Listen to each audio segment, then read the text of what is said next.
రాజకీయాల్లో చేరికల విషయంలో చాలా మంది నేతలు మాట తప్పుతారు. అప్పట్లో తాము ప్రకటించిన పరిస్థితులు, తరువాత జరిగిన పరిణామాలతో చాలా మంది పొలిటికల్ గా యాక్టివ్ అవుతారు. వైసీపీ మాజీ ఎంపీ విజయసాయిరెడ్డి ఇక నుంచి రాజకీయాలు మాట్లాడనని చెప్పుకొచ్చారు. కానీ నిత్యం మాట్లాడుతూనే ఉన్నారు.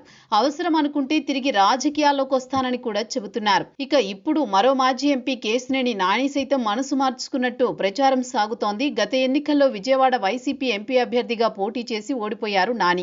ఓటమి తర్వాత రాజకీయాల నుంచి తప్పుకుంటున్నట్టు ప్రకటించారు. ఆయన సైతం పొలిటికల్ కామెంట్స్ చేస్తూ తన రాజకీయాల రీఎంట్రీపై సంకేతాలిస్తూనే ఉన్నారు. తాజాగా ఆయన విషయంలో వార్త ప్రచారంలోకి వచ్చింది. తిరిగి ఆయన పొలిటికల్ రీఎంట్రీ ఇస్తారని ప్రచారం నడుస్తోంది.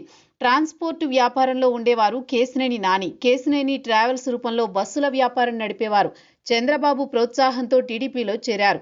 2014లో తొలిసారిగా టీడీపీ అభ్యర్థిగా పోటీ చేసి గెలిచారు.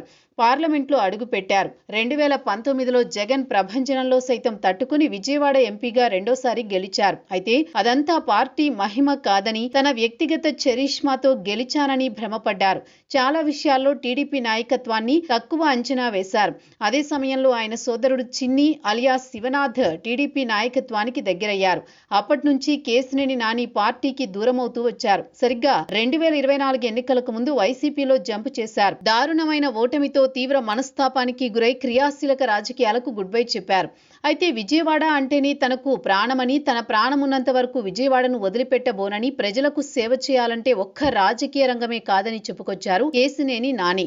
తద్వారా తన రీఎంట్రీ ఉంటుందని అప్పట్లోనే సంకేతాలు ఇచ్చారు. మాతృ పార్టీ టీడీపీలో చేరేందుకు ఇబ్బందికర పరిస్థితులున్నాయి. అదే సమయంలో కేంద్ర పెద్దలతో సన్నిహిత సంబంధాలు కొనసాగుతూ వస్తున్నాయి. ఈ పరిస్థితుల్లో కేశినేని నాని బీజేపీలో చేరేందుకు అన్ని ఏర్పాట్లు చేసుకున్నట్లు తెలుస్తోంది.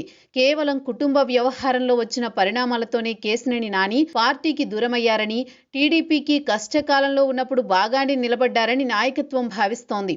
అయితే విజయవాడ జిల్లాలో జరిగిన పరిణామాలు, ఆపై తన సోదరుడి ఉన్నతి వెనుక లోకేష్ ఉన్నారన్నది కేశినేని నానిలో ఉన్న అనుమానం.